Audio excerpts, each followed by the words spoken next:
So, how long you been in comedy? I'm right around 7 years. Yeah. Well, minus COVID and the DUI, I guess. The what? The DUI. What DUI? You guys don't have a DUI? You guys been doing comedy a while. You're supposed to get a DUI about 2 years in, right? Driving under the influence? Yeah, I mean, I was an amateur at drinking, so okay. it was kind of the first time. Comedy's the first time I spent a lot of time like in bars and stuff, and I made a boo boo. So yeah. Did you manslaughter anybody? No. I got picked up for failure to make a left-hand turn. It's a boring story. It's super boring. I don't know. And then 3-4 months later, I fell off my DUI bike on the way to work. Broke my spine a little bit, but yeah. Yeah. And you're a veteran, right? Yeah. That also goes with the DUI thing, I think. Yeah. How? You guys don't know a lot of like veterans? No. My son's in the military, but yeah. Well, tell him not to drink and drive. Yeah, let's hope. I don't know. Yeah, I got a little bit of the PTSD stuff. Okay. Were you in combat? Yeah. Wow. Thank you for your service. Appreciate it. I got paid. You should. You should never have to work another day in your life. I don't agree with that necessarily. It was a hectic 7, 8 years, but it was years you were in combat? I did 5 deployments. Wow. Yeah, I did Iraq 3 times and Afghanistan for a little bit, and then I was in Hurricane Katrina when that was flooded. So I was busy. Yeah, you shouldn't have to work another day in your life. I'm no socialist, but if our tax dollars are going to go anywhere, I'm a little bit of a socialist. You should be able to drive your drunk bike wherever you want at no cost. I do think that veterans, this is a little, maybe veterans should get like a gimme on their first DUI. That's a little fucked up. I apologize. Don't apologize. Yeah. No. I mean, no, I will say for as much as everybody bitches about the VA and stuff, like, a lot of people hesitate going in there and stuff, and it is a big old bureaucracy and stuff, but they've taken care of me fairly well, so I can't complain. I don't know. So what branch were you in? I was in the Army. Okay. Yeah. Gotcha. This is going to be like a full Army rehash. How long is this podcast? We'll go for about 45 minutes or so. Okay. We don't need to stay on it. I have no further questions. No, it's all good. I don't mind. It's like I'm a person who, I started comedy when I was 38. I don't know when you guys started, right? I was 37. 37. How old were you? I don't even remember. I was like, you've been doing it your whole life. Yeah, it seems like. So we got the late start thing going, right. but like I don't know, man. I've done a lot of stuff, and if you rattle it off, it like sounds impressive. But it's like anybody else. It's like I just making, one dumb decision after the next, and So I was a paratrooper, learned Arabic, had a security clearance, did a bunch of stuff. It was fun. That's cool. I mean, it wasn't always fun. It was a lot of bullshit, but Say something in Arabic. لا أريد أن أتكلم اللغة العربية لأن ما مارس اللغة منذ أن أترك من الجيش. That means I don't want to speak Arabic because I don't think I'm conjugating this shit right, and I haven't practiced since I got out of the Army. That sounds pretty advanced for somebody. Yeah, he flowed. flowed. That was some meta shit. Yeah. I used to be pretty good. It was useful. It was useful. People would always like talk shit in Arabic, right? And you just turn and say, "Shinut Sawi," like, "What are you doing? What's going on here?" Like I literally had a dude smiling and waving as I walked past once, and a dude stood up next to him, also smiling and waving, and he said, "Did you hide the missiles?" I'm like, were they on your side or were they? No, Iraqi dudes, and I turned him like, "Wain el Suwarich, where are the missiles?" So, how did you learn that? Just immersion? There's a school. There's a Defense Language Institute. I signed up, wanted to learn a language because a girl broke up with me. And, as they do. And she was Chinese, so, like, I wanted to learn Chinese. But, like, I graduated basic training September 13th, 2001. And so instead of going to graduation, they put me in a van and they said, "You're going to airborne school early." And I'm like, "I'm not supposed to get to airborne school until after Chinese school." And they're like, "Chinese?" And like literally, it still hurts my feelings thinking about it. In pencil, he crossed off Chinese on my orders and hand wrote in Arabic over top. So that was the next decade, I guess. But why did you want to learn Chinese? Because the Chinese girl broke up with you. Oh, I thought I was gonna win her back. She was like kind of my first like love when I was a kid and stuff, and she sort of had as close to an arranged marriage as you can get. Because her family had money and stuff, and I think they just sent her to my tiny little central Pennsylvania town to like keep her out of trouble. But yeah, she married a third cousin whose family also owned some restaurants. I guess it was a Damn. yeah. Thanks for recapping that little bit of heartbreak. Let's. You're good now, though, right? Yeah, it's good. Yeah, I've been married almost 20 years at this point to somebody else, I guess. Yeah. You guess. Yeah. So Arabic. So are you fluent? I used to be pretty fluent. Like I used to score about as high as you could on the tests and stuff. Wow. It is funny thinking back. Like one of the reasons I got good at talking. Like a lot of people get good at. I was better at reading and listening than I was speaking. But one of the reasons I got good at it is because after the first month, you're not really allowed to speak English anymore in class, and it's so you're like 12 hours a day Arabic, and then when you don't have Arabic, you have drill sergeants, and my drill sergeant also spoke Arabic, so that's pretty intense. It's got like a 65% rollout rate, like failure rate of people who score high enough to get it in the first place, and I used to drive them crazy because I would like sleep in class and talk shit and like directly translate American slang in ways that would confuse the like if you say ma fawka kalbi, that means like what's up my dog, like but in Arabic that doesn't mean anything, and the teachers just look at you like what is up my dog, I do not understand this. That's who Ustaz Araf specifically, like that's not a generic Arabic accent. That's one guy who looked just like Danny DeVito, who was a great Kurdish dude who was one of my professors. Yes, he talked like this. He's very funny, man. But I got obsessed with like trying to tell jokes in Arabic to the teachers, and it took me like 6 months before I said something that made enough sense that I made one of them laugh. And that was my. In hindsight, like I was always trying to do comedy way before it even occurred to do, like for me to try comedy or whatever. So is that what got you into stand-up? I was going to ask, how do you transition from being a combat vet to stand-up comedy to headlining the Church of Satire? This is good that you guys don't really know me. Like we know each other like in passing and stuff, but it always feels like it's too much exposition so. I like grew up dirt poor, had 7 brothers and sisters, and did like rodeos. And my mom went crazy when I was a kid and moved us out to Tularosa, New Mexico. And then my dad moved us back, and then he went to jail. And I was living in a house, no electricity for a while. And then I ended up getting like crazy test scores on SATs and stuff. I got like 3 questions wrong, and like getting mail to go to like I got mail from Harvard and MIT and stuff. And I would have failed out immediately if I got in any of those places, but. I ended up like just going to the community college nearby for art and photography, and then a girl broke up with me, and a recruiter happened to call me, and like he had known me from like playing football and running track and stuff, and so I said yes, and I was like gone a week later. Most of my decisions are like very abrupt and permanent. Like I met my wife in a strip club when I was in the Army, and she was on stage, and I met her, and we married 3 months later. Immediate permanent decision, like it they've all worked out so far, but comedy was a lot like that actually. Like so I do the Army, I get out, I go back to college, I'm trying to get an engineering degree, and I kept on getting sucked back into art classes and acting classes, and ended up doing like scenic design in theaters, like building sets and designing sets for like almost a decade. But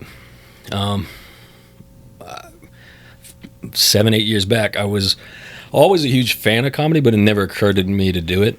And I went out to see a show in Harrisburg, Doug Stanhope, who's one of like my favorites of all time, right? And I went with some Army buddies, and we're just like the show was amazing. And Morgan Murphy opened for him, and she's funny as fuck too. And we're waiting for the crowds to like walk out because veterans and crowds and stuff. And my buddy Jared also did like 5 deployments and stuff. We're waiting for it to clear out, and somebody bumps into the back of me. I was like, what the? I turned around, it's Doug Stanhope. because that place didn't have a green room, and he had to exit the same way like us plebeians did too. And he's like, "Oh, sorry," and he looked at my buddy's shirt, and he's like, "Oh, what is that? The Ranger Regiment?" He's like, "Yeah," and ended up like. He bought us drinks, and then we ended up getting drunk with Doug Stanhope on the balcony of HMAC in Harrisburg, and that was fucking cool. And I realized it was the most fun I'd had in like a decade. And then the next day, I was like, all right, I wanted to see some more comedy. Like, I Googled comedy Harrisburg, and the first thing that popped up is the Comedy Zone open mic. I don't know what an open mic is, but I'm like, I'll go see an open mic, whatever. And I went to this thing. I'm like, people are just signing up and saying jokes. I'm like, wow, that's I watched 3 of them, and I'm like, oh my god, I had this epiphany. I'm like, I probably will never be Doug Stanhope, but I can suck as bad as these guys easy. So I signed up, and I went up that first fucking day, and that was kind of it. Yeah. How many minutes did you do? I think it's the Comedy Zone, so it's Comedy Zone Harrisburg is generally 40 people sign up, so you get 3 minutes, which is wow, 40. Yeah, if you literally. Yeah. Right now, currently, it's the summer lull, so it's I think last Thursday they only had like 28. Oh my god! Yeah. But like starting at the Harrisburg Comedy Zone is like, it's like starting as a road comic kind of, because it's just like it's a weirdly strong scene, but it was torture. So. But yeah, I was supposed to do 3 minutes, and I probably did 2, and it's all like a white blur. But the story that I told is like one that I still use as a closer sometimes. So I guess I was kind of like my instincts were all right. So I don't know. Yeah. And then a year in, Jim Bryan at the Church of Satire, I knew that he was doing all these shows in vape shops and getting like big crowds out and stuff, and that was cool. And then he's like, "Hey, I'm like, I heard he was starting a club," and I was like, "All right, okay." I at that point I was still like a professional scenic designer and stuff, and I'm like, "Hey man, I'm not good at comedy, but I know how to build a stage, right?" So I'm like, I will build you a stage. And I came in, I built him a 3D model, and it was real impressed and stuff. You built that? Yeah, I did the logo and built the backdrop and all that stuff. Yeah, we're actually about to be modifying it in a week or 2 to just increase the size a little bit, but knock out of the backdrop or the whole thing. Well, I got to cut down the backdrop and the whole thing, and basically slide it back about 5 feet. There's some interesting geometry going on in that room, but should be able to like fit another 5 to 10 people in there, which is important because it's only like 50 people like in a little tiny room at this point. So I don't know, but yeah. So like long story short, I don't have any short stories. They're all like they're all long ass stories. But your comedy are short bits. Well, yeah, I went through a phase after COVID. Like, I started doing stories like everybody, because it's like people would hear stories and like, oh, you should do that on stage, and it never really worked for me. I'm like, not really a storyteller. And then COVID happened, and we're doing all those shitty outdoor shows and stuff, and like, you doing a Zoom in a field? Oh, I did like 2 of those, and I just gave up. Did you, Rev? No. Did you see any? No. No. See, that's experience. He knew it was a trap before he started like that. Yeah. It's that those shows were not for audiences. Those were for comics and their own egos. I don't know. Or for anything. It's just some guy sitting in front of his refrigerator just like cutting out every 2 seconds. I remember doing the first one, and they bullied me because I had like good lighting and like a good camera. I'm like, it's not my fault you guys are poor. Like People bully you because you had quality. I guess that's the story of my life, probably. You ever do the VR comedy? No, but Tommy Simbazo has that on Monday nights, right? I did it. I did that recently. I did it once, and it was so weird, and I couldn't figure out how to make my hands move properly because I didn't have the controllers lined up, and they're just like. Is it meta on Meta? Oh yeah. The jokes were a little meta too. I was just like, first thing I said is like, "Hey, I don't know how this works. Can we fuck Siri in here?" Like, that's funny. But it was like, it was a weirdly good crowd and stuff, but it was also just staring at low poly, strange models of nerds. It was just nerds. Speaking of that, did you hear about the guy that has an AI chat girlfriend, and he asked her to marry him? Yeah. And she said yes? Yeah. And he started crying? Didn't he like Yeah. ask in front of his real life girlfriend? Or is it a different one? No, I saw one on Reddit where it was like a guy proposed, and like when he did it, he was like in the same room with his real girlfriend when he's proposing to this Wait, was he asking his girlfriend to marry him through the AI? No, he was chatbot? asking the AI. He was cheating on his chick with like an i9, like a fuck. I don't know. Masculinity is dead. If you're asking computers to marry you, what if she said no? Well, that's why you marry an AI. They don't say no. You get friend zoned by an AI. Oh shit! Take her battery out. Is that murder? It's just time out. That's a strength. Like if your AI wife's talking too much, you used to be like, "Hmm." Yeah, I'm pretty sure AI is going to ruin the world just because dumb people are already really emboldened lately. Like, yeah, they sure are. dumb people feel like their ignorance is equal to everybody else's expertise, and it's like to use an AI properly, how it is currently. You gotta know enough to know when it's spitting out bullshit, and like most of these morons don't. So it's just a Dunning-Kruger like perpetual motion device, like Dunning-Kruger effect. It's like people who don't know something about a topic always overestimate how much they know. You know what I mean? It's like, like how many times has somebody come up to you and like said something dumb and said you can use that in your little skits. It's like, oh, well, that's adorable. Like how little you know and how confident you are about giving advice is, yeah. The people who said to you should tell stories, were they other comedians or were they civilians? Other comedians. Said you should tell stories. Well, I think it's more like, unfortunately for me, I think I'm usually funnier in the green room because I got good jokes, but like I'm still working on the performance side of it because like a lot of comics will say like I don't really give a fuck about people's opinions and stuff. Like I actually never gave a fuck about people's opinions, and I would only say things to make myself laugh forever and stuff. And now I realize you got to make the dummies laugh too. Like you got to care what people think in that audience, and that's connected with people on that level is and figuring out how to translate my weird thoughts and fit it into somebody else's brain. Not like it's I'm a genius or anything, but like sometimes I feel like comedy's about connecting dots. And sometimes the dots that connect for me are a little further apart than for some people. So you gotta move that dot closer. I have a theory called the big dumb child theory, where is it about police officers? No, it's not. No, it's about a comedy audience of like between 20 and 100 people or 150 people. They may be 100 people of all different intellect levels, but together they're like one dumb organism. Oh, they do. Yeah, they do kind of act like an organism. Yeah. And it's like, and it's whoever the dumbest person in the room is, that's the organism, the lowest common denominator. Because the laughter is infectious. If people around you are laughing, you might start laughing. I buy that, but also like,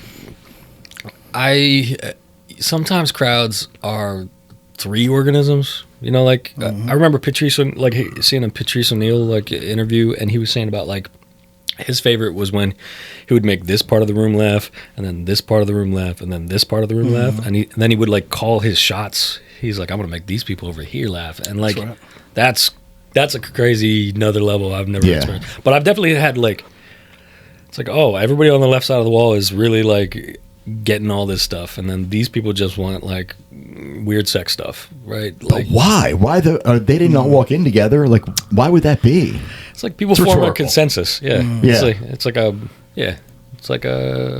shitty AI kind of. I don't know. Yeah, when you hit that stage, you got to do a quick dynamic assessment. What's going on? Bam, bam, bam. You do that all the time. Have you been doing that from the beginning? No. How long have you been able to do that? Last 5 years. That's recent. On stage. Now, mind you, I used to play basketball, so I was a point guard. So I had to do that on the court. So your brain is used to that. It's transferable skills. So I didn't realize I didn't understand how to transfer it onto the stage until the last 5 years. How long is your first joke? My first joke was, it should have been 8 seconds, 9 seconds, 10 seconds. So when you go on stage, it's like you hit them with a punchy one right up front. I normally do. Same thing. I just started kind of doing that recently. The one-liner thing evolved for me. So during COVID, I started just writing weird one-liners, and they just pop into my head and stuff. And then eventually that kind of took over, so I was just doing those. And that really taught me how to write jokes properly. Because if you, like one of the jokes, it's a weird one because it kind of doesn't work anymore. But like, it's this one. It's to a pedophile, all swings are sex swings. I remember that. You've done that at the open mic, I think. The thing about that is that opener does not get laughs anymore. Like, people tighten up, and then I have to tag it with like, oh, you got to understand, I love that joke. I got to say that joke because it's craftsmanship. As a comic, you know how hard it is to write a joke that's 8 words long? If that joke was any shorter, a pedophile would steal it. Right? So that gets laughs because it's like, okay, but it's like the one-liner thing is like, nowadays when I think of a joke, I write the punchline first and then like reverse engineer it and try to figure out how to best get into that idea kind of. And so stories are like hard for me because it's like, unless I can think of a turn at the end. Actually, now that I think about it, the longest stories I have, they all started with like sort of I started with the punchline and then I worked backwards and figured out how to make the story like bend towards that punchline or whatever. So like the kind of people who can just go up and tell a story with no like clear like turn at the end or whatever, I don't and be engaging the whole time. That's a really interesting skill for me. Like I feel like you're capable of doing stories and stuff, but for me, just jokey jokes are like, I like the structure of it, and like I don't know. I try to break up a story into small enough chunks that I can make that little tiny chunk funny, and then the next 15 seconds funny, and the next 15 seconds funny. That's what I do. Oh, yeah. I mean, all of my stories have punch, punch, punch, punch, punch, punch, punch. It's just that gradual build. Well, it's important too, because like another thing, people like there are people like Tom Nutty, right? He's got like long setups, but he keeps their attention for like a minute and a half. And then he gets like, he builds so much tension that when he drops a punchline, he gets a big pop. There it is. But it bothers me because it's like, man, I'm just sitting there antsy. I'm like, nobody's laughed in 15 seconds. Like, nobody's laughed in 15 seconds. Why hasn't anybody laughed in 15 seconds? Like, for me, it's like I couldn't do that. I do have some, I actually have like the closer that I started with, the first story I ever told on stage about watching a guy fuck a sheep through a sniper rifle. Yeah. Right? Is any of that true? How much truth is in that? Because that I have a picture of me on the exact sniper rifle in Iraq. But it's like one of those things where stories are like, when you tell a story so much, you eventually like you stop remembering the actual story, and then you only remember the telling of the story. So I think that actually what happened was my team sergeant saw the dude fuck a sheep through the sniper rifle, right? But like in the joke, it's me watching a dude fuck a sheep. But really, what it was is I thought of a punchline for that, and then I just kind of reworked the story into it. So it's like 85% true, right? Yeah. But it's like all just in order to get, and I've been trying to think forever. It's like I don't even remember I don't even remember the origin anymore.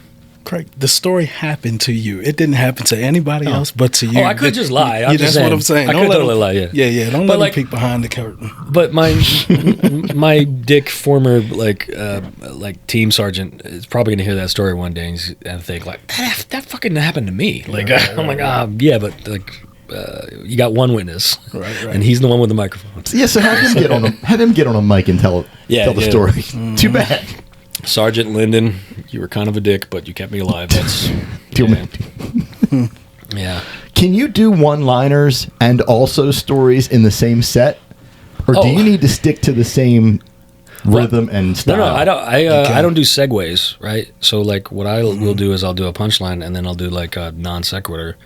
So I'll drop those one-liners in between long stories, and it gets more of a laugh because it's like, you're talking to somebody and you say a thing and then, oh, by the way, you know, you ever be so tired after sex you fall asleep right there on Santa Claus's lap or whatever. Uh-huh. Like, and it's just a weird, like, it's like they get a little whiplash. Yes. But that's kind of the fun It's of it. very conversational. Yeah.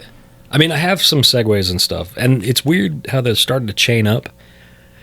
Because it's like, I realized at some point I don't do BDSM, but I have like 7 BDSM jokes. I got 3 ball gag jokes. Like so all of a sudden those start to clump up, mostly just because I never intended it, but it's like you're thinking about one, there's a long BDSM joke, and then I stop in the middle of it and I say a one-liner that I did 2-3 years ago because it occurred to me. It's like you're talking about extra light BDSM because I'm a sexual coward, and then all of a sudden, by the way, like, I don't think the question is would a dolphin be in a BDSM. I think the question is would they wear the ball gag here.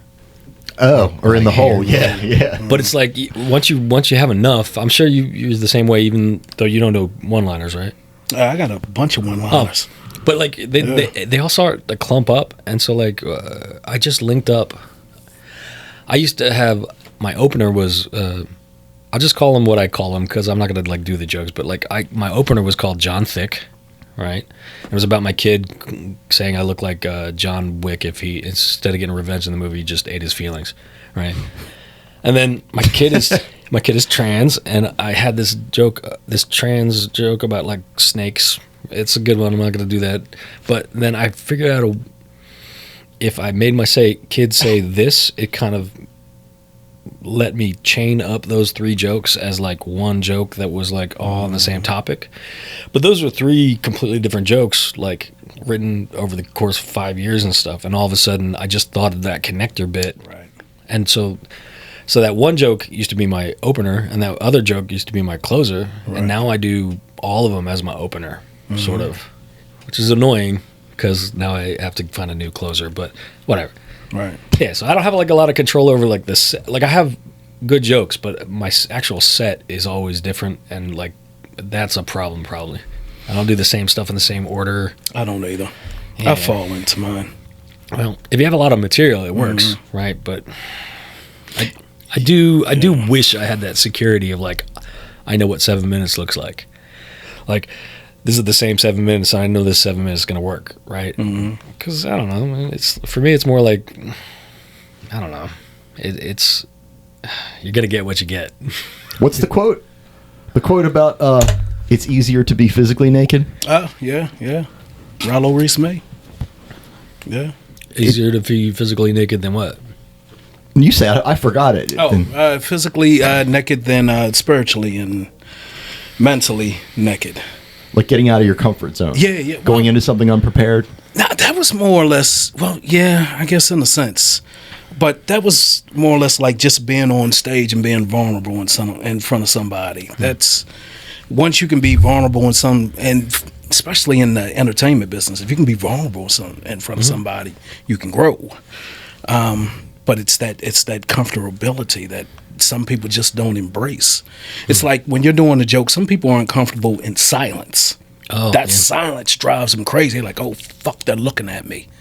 But once you start to embrace the darkness, that shadow side that Jung talks about, then you start to kind of come out a new creature. I always think, like, because that closer one I've done forever. it's the first joke I ever took punchlines out of. I was getting laughs throughout the whole beginning of that thing. Yeah. Because I had that nervousness about just them being silent for so long. But then I realized, I'm like, oh, silence means they're listening. They're like locked in. So it was the first time I'd ever taken out like 3 or 4 little jokes. Yeah. So they had this like minute and a half where I'm talking, and it's like a very like, I start off that joke with like, this is the story of the first time in Iraq I ever felt fear. And then this is a joke about me watching a guy watch a sheep. Right. But also, yeah, it's like building that tension and like being comfortable with that silence. That's something I'm kind of working on. It's lighting that wick, and sometimes it's a long ass wick, but that shit is lit. Yeah. As soon as that shit. I think the thing I'm struggling with currently, other than I just headlined for the first time, and then I headlined and did well. 41 and a half minutes, got a good pop, and then left. I thought, so that counts, right? The second time, I killed really, like, I don't ever say that I killed. I hate it. I honestly hate it when people say they killed, because it's almost never I come off stage all the time and, oh man, you killed. And I'm like, that just tells me you don't know what killing looks like, because that was not killing. Like, so, but this casino show, like, I killed for 15 minutes. I did crowd work, and then it just so happened that, like, the stuff, people in the crowd had, like, experiences that were, I had jokes about. There was a dude who met his wife in a strip club, and she was sitting next to him. So I'm like, so I got to do all that strip club material. Like, and so, but I don't usually do crowd work, and I'm not used to it. So I got 15 minutes in, and then I'm like, all right, let's move. I started doing actual jokes, and they could not give a fuck. And I just started sweating. And so I think I got like 32 minutes into like a 40-minute set, and just like, thank you, good night. Wait, you lost the crowd at your material? But you had them at your crowd work. Well, that's a real thing lately. I feel like comedy goes in waves and stuff, and I think that jokey jokes were like kind of huge 4 or 5 years ago. I think everybody now is like so overwhelmed that like they want interaction, right? So there's a guy, Matt Moyer, up in Harrisburg, right? And like, we're not like buddies or anything, but you know, we've been on shows together and stuff.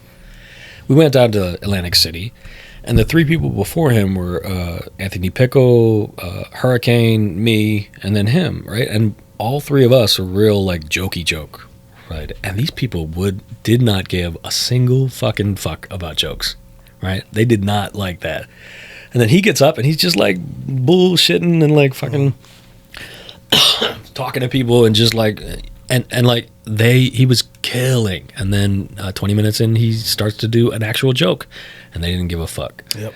So like now I feel like you run into a lot of audiences that like don't want to like concentrate hard enough to like follow the joke. They just want that good feeling. Yeah. And I'm not a person who's great at giving people good feelings. So was this a Friday night or a Saturday night show? That's a good question. I think it was a Saturday night. Really? I think Friday night people are still kind of like tired from work and shit. Yep. And Saturday nights are usually drunker. Yeah. Which usually works for me. I was worried about this at 11 o'clock in the afternoon, because I don't really work well during the day personally. But yeah, I don't really know how to do that. So like there's like a bunch of stuff that everybody's always like working on stuff in comedy, and so my thing is like I've headlined twice, but I'm still not really getting booked as a feature, right? So I'm in a great position where, like, when I go to a place I've never been, they've never had any of my stuff, I look like a big shot. Just because I can trot out, like, a lot of good material from, like, a long time, right? But proven. I don't know how to get over that hump to getting, like, headliner stuff. I'm not good at networking. I've only ever asked to be booked twice. And so I'm not good at that side. The other thing is, like, I don't, Nutty's a good example of somebody who gets, like a harder pops than I do. He doesn't get he gets half the laughs that I do, but when he gets a laugh, it's a deeper laugh, and I don't know where that comes from. I think people are. I think maybe I'm making people like I'm not saying my humor is smart, right? But you do have to follow, and I think that like that kind of gets in the way of people relaxing into a laugh sometimes. Well, you made the point. Sometimes a joke comes from the mind, and sometimes it just comes from the soul and that spirit, and it's a different type of feel. Do you write on stage? Or? Yeah. Yeah, I just kind of have. I've only started writing on stage, and it's mostly just in reaction to stuff.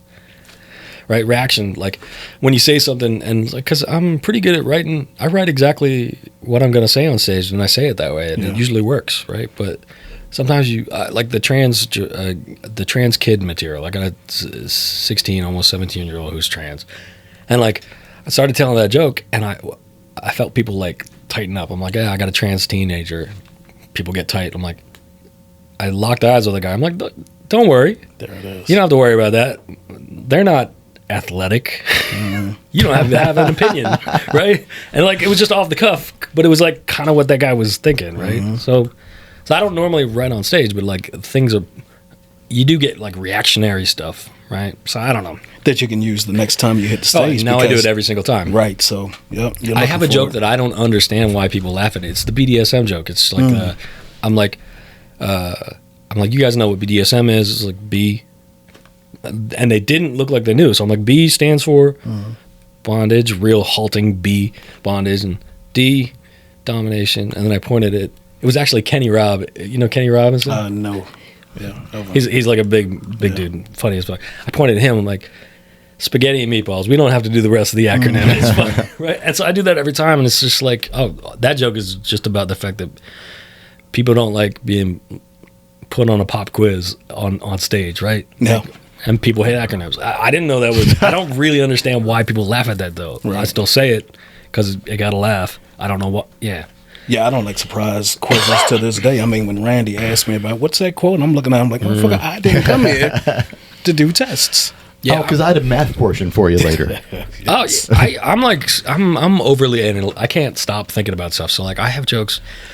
Like I noticed, like a year into comedy, you can't use numbers in a joke, or people will like shut down. Like I have a perfectly fine joke, and like but it has a fraction in it. And like I think a certain amount of the audience just like their brain glosses, like goes dead when you say the fraction. It's like I got a tooth removed recently. That means I'm 1/32 of the way to the perfect blowjob, right? Which is funny to me, but like I feel it. I tried it forever and ever, and I swear to God, it really comes down to like when people hear 1/32, they start thinking about like their math teacher in 4th grade, like yelling at them, and like not about the fucking joke. So and what's it look like, right? It's a lowest common denominator. See, that's funny because it's a math. I didn't even mean that, but yeah. See, you should have taken the compliment. Yeah, he writes on podcasts. Lowest common. Yeah, I don't know. So yeah, I'm in a weird spot. But everybody's always in a weird spot with comedy. It's like you're moving out, you're moving in, you're moving up. Where are you gonna go next? I don't know. I'm on a podcast in Westminster, Maryland, with 2 dudes that I've met 3 times collectively. Yeah. Life takes you places. So what's up with the pipe? I mean I dig it. I mean, I really dig it. You crazy as a motherfucker. I dig it. I'm like, yeah. Okay, so see, I think the comedy instinct in me hates giving answers that make me look cool, right? I started smoking a pipe because my cigars would dry out in Iraq. Right? And a pipe is a lot easier, like, and just a bag of tobacco and a pipe is like a lot more portable and stuff. Yeah. Right? And I actually did test. It's a little bit harder to see like a pipe being smoked through night vision than it is a cigarette. A cigarette's this is the weirdest. It's a little bit harder because the flame is the ember is down below the pipe. So when you see a cigarette like through night vision, it's like it glows. It's super fucking easy to spot. So not that we fought people with like night vision, but like I'm obsessive about stuff. So it's like you put a quarter of a bowl of tobacco in there, and it's like you can still smoke it, but like whatever. I used to mostly just do it. We would get attached with like some scout snipers and stuff from the other side of our company and stuff, and those guys weren't allowed to like smoke during deployments at all. They weren't allowed to smoke because I don't know, they had some weird sniper ideas about like they'll smell like a different brand of cigarettes and come get you. I don't fucking know. It's like that scene in X. Oh no! Remember that scene? He's up on top of the roof, and then Vin Rain's like, "Does he still smoke?" And then he spotted him through the vision. Yeah, I guess I should watch that movie. Yeah. I've never. My opener is a John Wick joke, and I've never watched John Wick. Oh wow! I don't know, man. Yeah, it's like I don't know. You think somebody in the NBA is watching basketball movies all day? I don't know. Well, the great ones maybe. Wow, I was not one of the great ones. I was good at it, but like action movies mostly just annoy me. Yeah. I couldn't watch X. The Hurt Locker annoys me how inaccurate it is. Like, it's what I was gonna say. Is it the inaccuracy that bothers you? The unrealistic. I think the probably the greatest 2 most accurate war movies of all time are Stripes and Pauly Shore's In the Army Now. Cheesy peasy. Pauly Shore? Pauly Shore, in terms of factual accuracy, it's a bunch of bullshit privates with a shitty military occupational specialty. They're just water reclamation dudes. And like the 80% of the military is just people in logistics and like, so we got to drink water and stuff, right? They're on a training exercise. And I think the most high-ranking individual they interact with at any point is a first sergeant, right? And it's like, movies all the time is like, oh, you got a sergeant. First of all, that guy in that job slot would not be a sergeant, and he's talking to a general for some reason. Like, I was a sergeant. I spoke to a lot more higher rank people than most sergeants and stuff, but I don't think I ever spoke to higher than a lieutenant colonel. So I don't know, whatever. The nitty gritty stuff. It's like, I'm sure you guys like when you watch stuff about comedy, it's like, oh, that would never fucking happen. But like, those movies got the spirit of it. Because Stripes was the least accurate army movie of all times, but what it got right was like the relationships, because that's what it felt like. Yeah, the Army's more like Office Space than it is Black Hawk Down most of the time. So, Gotcha. Well, War Dogs was based on a true story. I didn't watch War Dogs. Which one's that? About the gun runners, the guys that were running guns and they were in Fallujah. It was a really good movie. Oh, well, I was in Fallujah. Jonah Hill. See, I would probably get annoyed. Well, I don't know. Maybe I'll check it out. The other thing about it is like, I don't know, man. I did some cool stuff in the military, and like, you're just, part of you is just waiting for them to make a movie about it. It's like, maybe but it hasn't quite happened yet. So, also, the other bad part is like, my buddy Jared was in the Ranger Regiment, and like, he was watching a documentary called Restrepo, right? And he had served with one of the guys who was in that documentary, and that's how he found out that the guy he knew had died from watching a documentary 7 years later. Oh my God. So I don't know. There's a bunch of stuff. There's like a book out there that's about a unit that I was attached to for 8 months, and they lost more people than any other unit in the entire war and stuff. And I'm not in that book at all, just due to the nature of my job or whatever. It's a weird topic. Probably not a podcast topic. Understood. But let's talk about your cards, your index cards. Do I have any? Okay, yeah. No. I only have a short stick. This is it right here. Yeah. This is what I see. And now I've seen you on one paid show at River Downs in 2023. Oh, did I do the card bit? Well, you had cards. Uh-huh. And we've talked about using notes on the stage, and we don't think people should use notes on stage, but you kind of turn it into like a prop almost. I have a bit that I do in the beginning about it that works. It's like it's just like, yeah, I'm not like these other comics. I'm not professional. That's what's funny though, right? But like but I say like I'm a disabled combat vet. I do have like a fucking memory. I've been close to too many explosions. So here's what I do. My memory is like one of those choose your own adventure novels from the 80s, except like an angry child has just torn random pages out. So these are jokes about war, and these are jokes about sex. And now that I look at it, I think war shouldn't be next to sex. That feels like a war crime. These are jokes about family, and this is just random bullshit. So if I hit one of those space, like empty spots where I can't remember where I'm going, I'm just going to go to my right pocket. And I'm going to say something like this, and then I'll say like one of those weird one-liners, right? And like, I don't do that all the time. I didn't do that on my headliner show or whatever, but I once had 125 people chanting right pocket, because it was like, if they didn't laugh hard enough, you could like, I'm going for the pocket. like threaten them. Threaten them with the pocket. Yeah. You want another one? I'll give it to you. This is your act.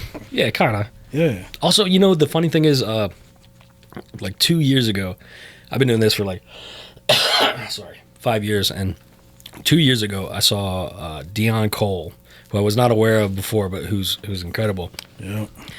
And he annoyed the living shit out of me because he went up there and did exactly what I've been trying to do correctly, right? So like, he doesn't take the mic out of the stand just like me. He stands up there and he kind of mean mugs everybody and looks back and forth. And one of the good things about the cards is because I don't take the mic out of the stand.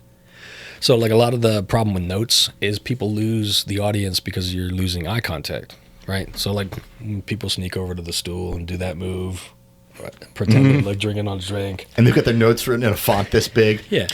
There's like a lull, but like when I do the card things, I'm just like I'm like looking at a specific person. I'm like, and I only have like 2 words written on there. So right. like To prompt you for the joke. yeah, so like the one card is probably 40 jokes, 40 one-liners, and it's just 2 word for each of them. And so like I'm not losing them because it's just like a set list basically. But I'm making a bit into it. But excuse me. Should have got a cough drop before I came. Yeah, but this whole thing, like, it's very threatening, like, and that kind of suits my vibe and stuff. But he does this, and he throws the cards. I don't do that and stuff. But actually, the thing that I'm not diagnosed, but I'm probably spectrum-y,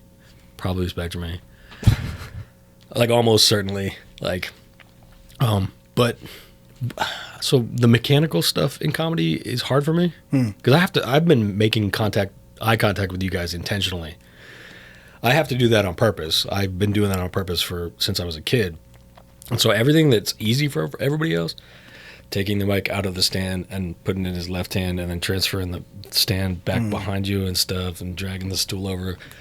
Like I have to do it like intentionally. I have to move my body through space to do that stuff where other people just like get up on stage and do stuff, right? So not taking the mic out of the stand like helps me a lot. And so I'm watching Dion Cole and he's got great jokes and stuff, but the moment that blew my fucking mind in this 30-minute set or whatever, he gets up to like a climax of a joke and he pulls the mic out of the stand and he uses it for emphasis and stuff, and I'm like, I've done that and stuff on my closer, but this is what blew my mind.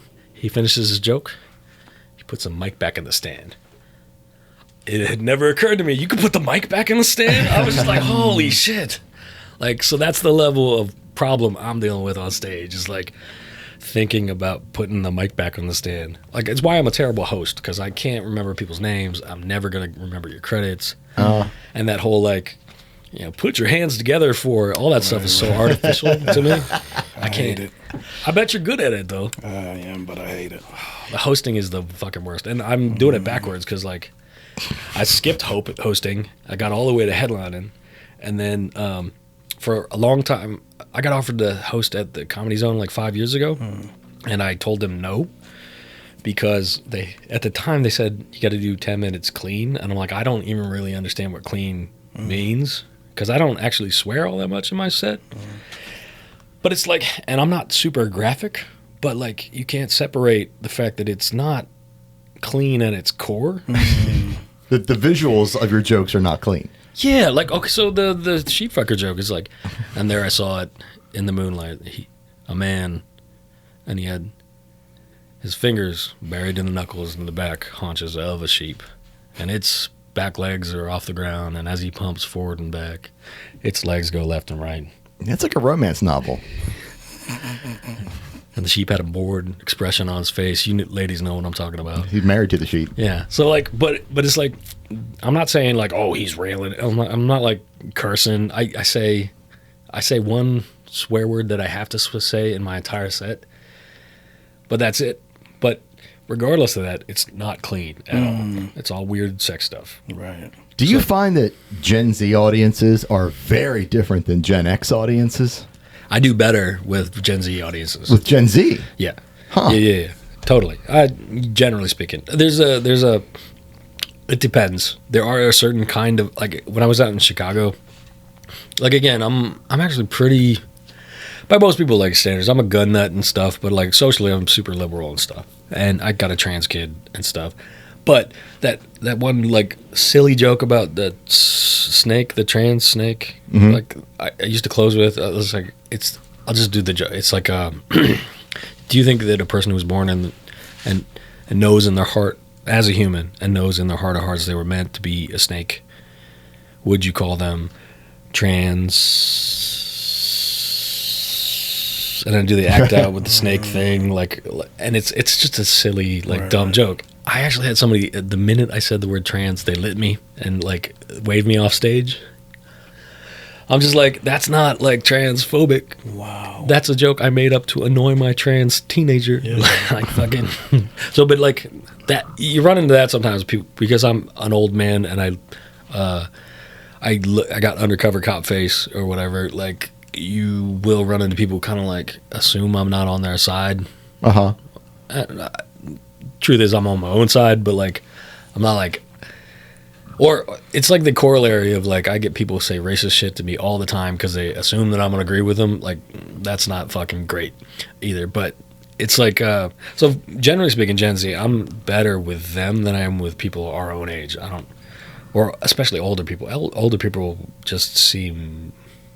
Yeah, they don't dig what I do. I don't think. Because I would think if somebody thinks you're about to do a trans joke, the Gen Zs would laugh at it more than the Gen Xs would laugh at it more than the Gen Zs. I don't know. Like they might be more tense. I think the pendulum's kind of swinging. You do. I don't know, man. It's a weird one. But you do get a different reaction out of both. Generations. I will do better. I would do way better with a room full of 23-year-olds than a room full of 40-year-olds. All day, every day.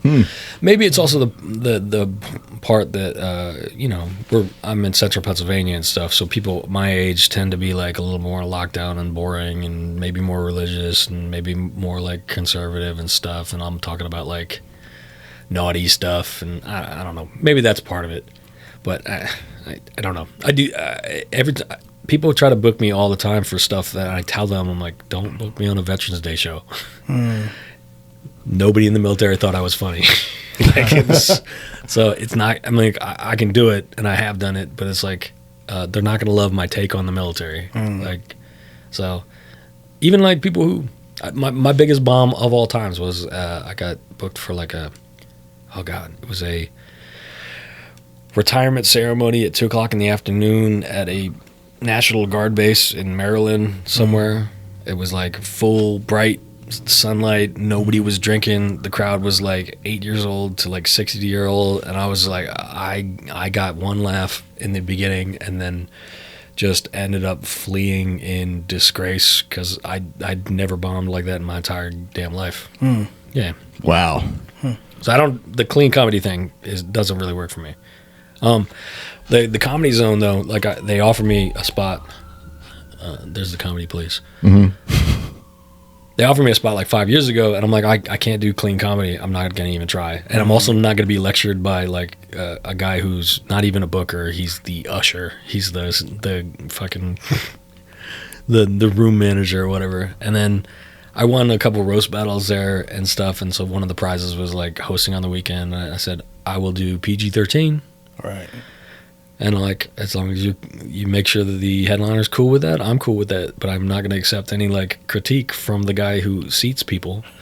I actually name checked him on stage because I got up on stage and like, I got up on stage and I was doing really well. And you know how you can feel an audience? They really liked the naughty stuff, and I did like some envelope pushing jokes and stuff, and I realized, like I said before, the jokes tend to like clump up. So I did extra light BDSM, and then I did deaf blowjob, and then I was about to go for this really out of pocket joke about conjoined twins, and I was like, I don't think I can say this next one to y'all, which is a real shame because I think you would have loved it. If you have a problem with that, you can go back to that corner, the guy who looks like a hobbit, his name is, and I said his name.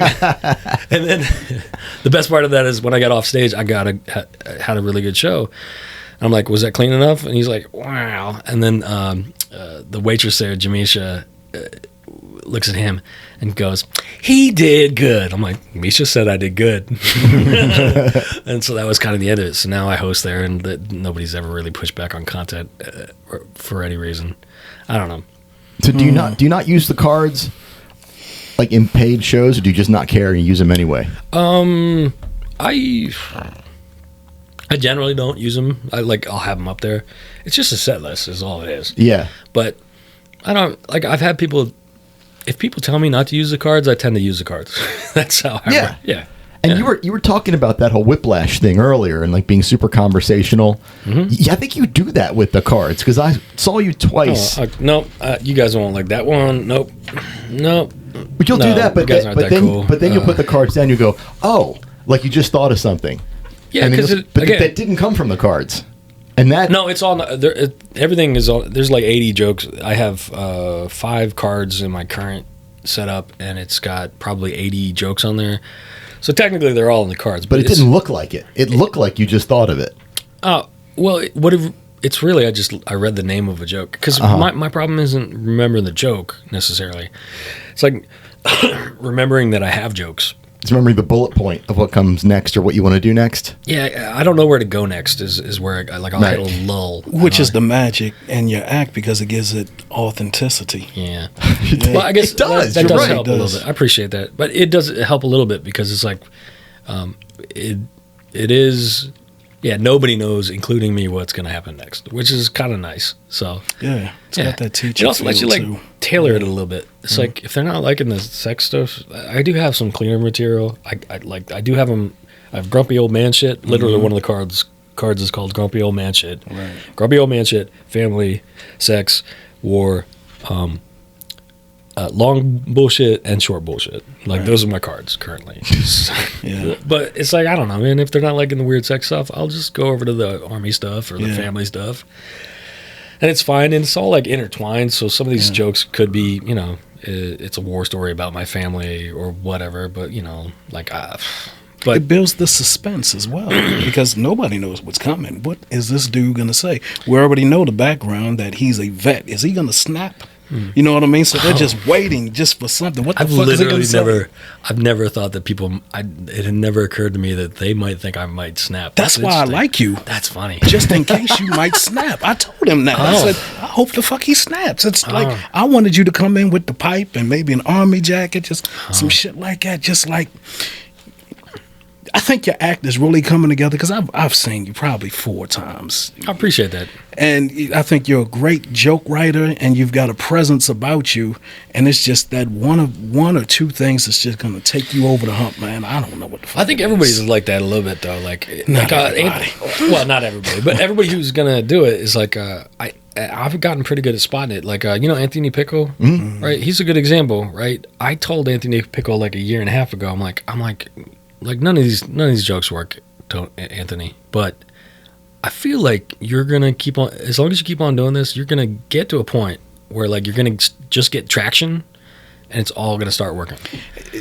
And then I remember the exact moment it happened because we were at Church of Satire at the open mic, and I like to give unsolicited advice all the time. And he's like, oh, he told me this bullshit joke about like I've been dressing like a turtle recently, just for sex. I've been trying to come out of my shell. Ha ha. I'm like, Anthony, don't say that on stage. that joke, just you fold that up and you put it in your secret spot, and you never say that out loud again, Anthony. Right? And then he went up stage and he did it, and he killed with that fucking joke. And I'm like, Anthony, you did the joke, and he's like, yeah. I'm like, hey, don't ever take any advice from me, right? Because that's one of the things you say. Like, I want to say maybe Jesselnick said this or Birbiglia said this. I never know who says shit, but they said if somebody says there's something wrong with your joke, they're almost always right. But if they tell you how to fix it, they're almost always wrong, right? Or like people can only give you advice on how to be more like them, right? And so like me giving advice to Pickle doesn't work. Like I might be able to help with a little bit of structure here and there and stuff, but like his stuff is so much different than mine. Yeah. That like my joke's out of his mouth and his joke's out of my mouth, I don't even know how that would work. It wouldn't line up. No, Jerry Seinfeld said something like that. And he said the right joke for the right person just explodes. You know? Yeah. Or Totally believe in it. was it like oh man, there was a jazz musician I used to work for, and he said music's easy, it's just playing the right notes at the right time. I'm just like it's easy for you. For me, I need like that. I need it written down on cards, like But those are all of your notes. No pun intended, but those are the notes that you play.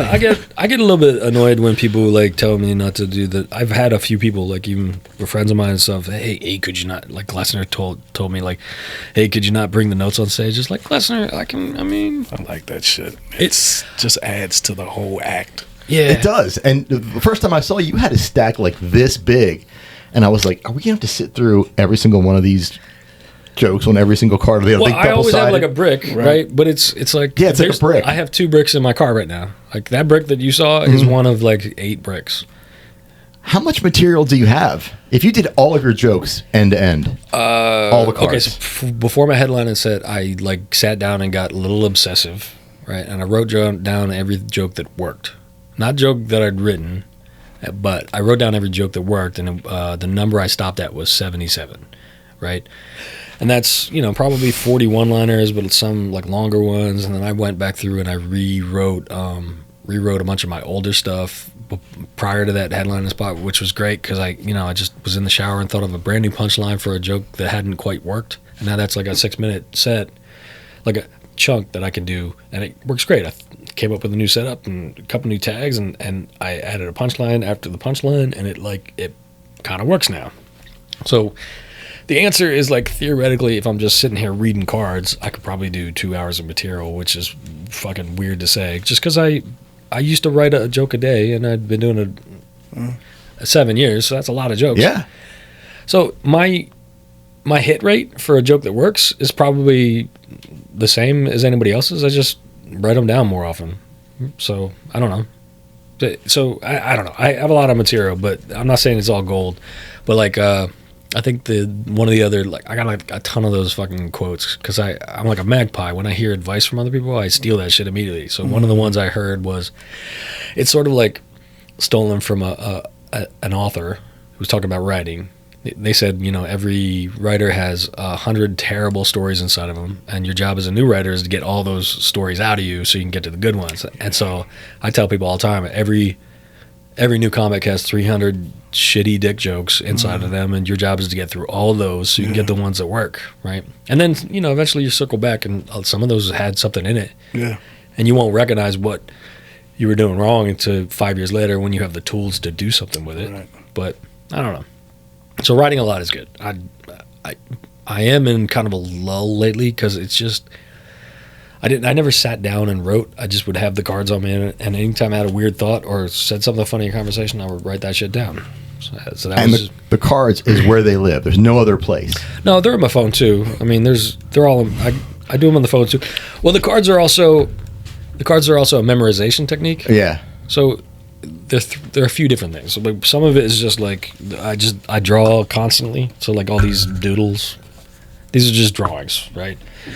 And so like maybe a quarter of the things are just doodles, right? And then another quarter is blank cards, and then another quarter is before I go on every single time I write out a set list, right? Like just so I try to remember the jokes I want to do, and I like to have a plan before I go on. And it never works, but it's good. It's good to like get those jokes at the top of my head before I go. And then the other ones is like the process is the first time I do a joke, I write it out longhand on its own card, right? And a lot of times it'll be written in my phone, and I'm just rewriting it from my phone because the act of physically writing out longhand helps you memorize it, right? I used to do theater stuff, and like I would have to memorize long ass monologues, and the first few passes all I would do is I would rewrite the script over and over again, and then I would get to this thing. I would do this thing where,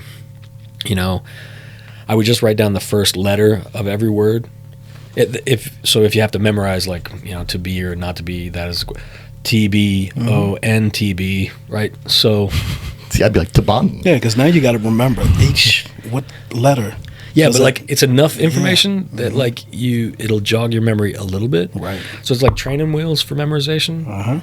And so for me, it's more like I write it out longhand the first time, and then once I get it down, I'll probably get it into 3 sentences. So you're editing. That's all you're doing. And then by the time it goes to one of the permanent cards, it's always two words. So there's methylitic is one, and I don't know, like Tomb of the Unknown Boner. Oh, it's just Unknown Boner. Right. Unknown Boner is one, so it's just all 2 words. And so like when I do a set list, I can just write those 2 words, and I know what joke is referring to. Right. So a lot of it's like repetition, and so like maybe a third of that thing is just like set lists rewritten, which is good because sometimes you like lose track of a joke that you used to do and you don't remember, and you'll go back through your old set list and it's like, oh, like why don't I do incarcerated anymore? Why don't I do like there's one that I just wrote work from home, right? Actually, I haven't figured out a 2-word name for that one yet. It's like I've been working from home recently, someone else's home, stripping copper, right? So I won't actually be able to remember that and keep it in the set until after, like, maybe it's going to be stripping copper or like home copper or something like that. So I just, this is the way my brain, I have to like slowly boil it down over time. So I don't know. I don't know how anybody else does anything. So that just works for me. No, that makes total sense. I mean, just editing everything that you've done from longhand, and then you shorten it up and shorten it up and shorten it up to the period where to the point where you can just go out on the stage and look at somebody and be like, oh, that triggers that. Yeah. That triggers that. This joke triggers that. And then you start playing those mind games where you can mix it all up and see if you can end up in that same spot. The weird thing with crowd work now is, like, I've gotten so many jokes that kind of didn't work. Yeah. But I knew they were good jokes, but it was like at the casino show. I don't normally do crowd work, but I was like, people were still filtering in, so I just like figured I'd talk to people, and I'm like, hey sir, there's like a guy in a wheelchair and white hair, and he's got a white hair lady before, and I wanted to talk about marriage stuff. Right. So I was like, so you guys married? Like, yeah. And this lady just goes, I'm like, you a side chick? Right. She goes, what are you, friends with Social Security benefits? Like, and it's like, that's just a joke that I wrote 5 years ago, and I got a big laugh at the time because it made it look like I was super quick and in the moment and stuff, and it's just like, oh, I wrote a joke that didn't work that will work now because it's like specific and it sounds like in the moment and shit. And they don't even know. Yeah. Yep. Yeah. So I don't know, like, yeah.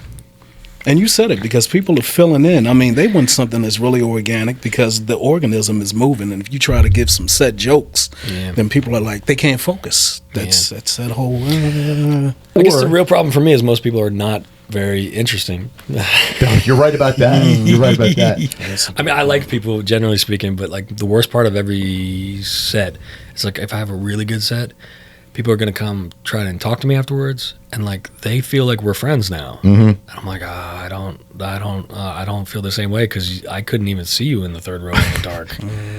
So I'm awkward. I'm not gonna. I don't know. Do you ever have people come up to you after a set and go, "Hey, that was pretty good"? You know, people say I'm the funny guy at parties and I should do this. And what do you think? I'm putting together a set, and you're like, "Oh my god." That never hurts my feelings. I'm always like, "Oh yeah, just come on, sign up." I'm like, I just know that guy's gonna this fail. person. The one that bothers me, I mean, it's like the one that's hard is I've had a few recently, just because, like, you know, 15 minutes is relatively easy to like trot out your best stuff, and like I've been doing it 7 years. If you don't have a good 15 minutes, like you probably should work a little harder. But like I'll do 15 minutes, and then like the feature will do 30, and the headliner will do 45, and like that's so much fucking harder. And I've had people come out, and I'm standing next to these dudes, and they'll say to you, like, "Oh, you were the funniest." I'm like, "Yeah, because I did it for like a quarter amount of the time. If that dude only had to do 15 minutes, he would blow me the fuck out of the water."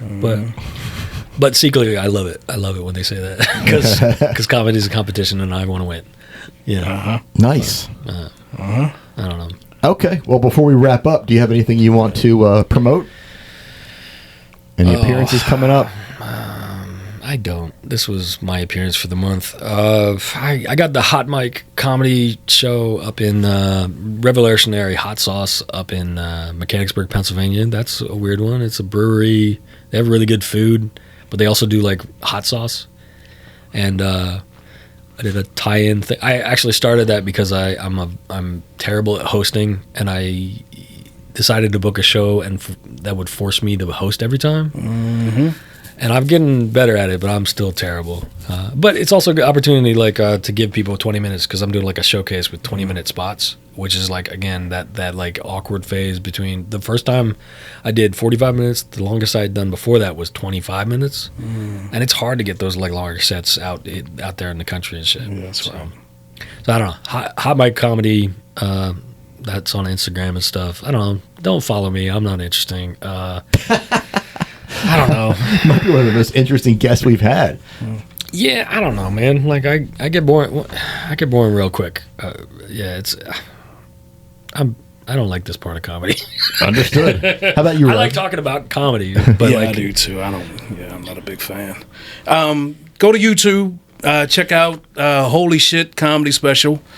That's it. Go to YouTube, like and subscribe to the Rev Comedy. All right. Yeah. All right. Well, thank you, Kreg Paul. All right, man. And thank you, Rev. Yep.